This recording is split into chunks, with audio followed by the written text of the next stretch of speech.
Isang 44 anyos na lalaki naman ang nasawi sa lungsod ng Dagupan matapos masabugan ng paputok sa pagsalubong ng bagong taon sa barangay Bunuan Giset dito sa lungsod ng Dagupan.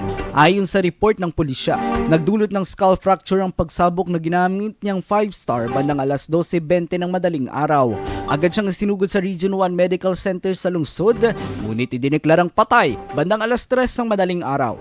Samantala, nakapagtala ang Region 1 Medical Center ng 18 kaso ng mga insidente na may kinalaman sa paputok. 9 dito ay mula sa lungsod ng Dagupan, 4 mula sa San Fabian, 2 mula sa San Carlos, 2 sa Mangaldan at 1 naman mula sa Mapandan. Patuloy namang nakaantabay ang mga ospital para sa posibleng pagdami pa ng mga kaso ng naputukan habang nagpapatuloy ang selebrasyon ng bagong taon. IFM News. IFM News.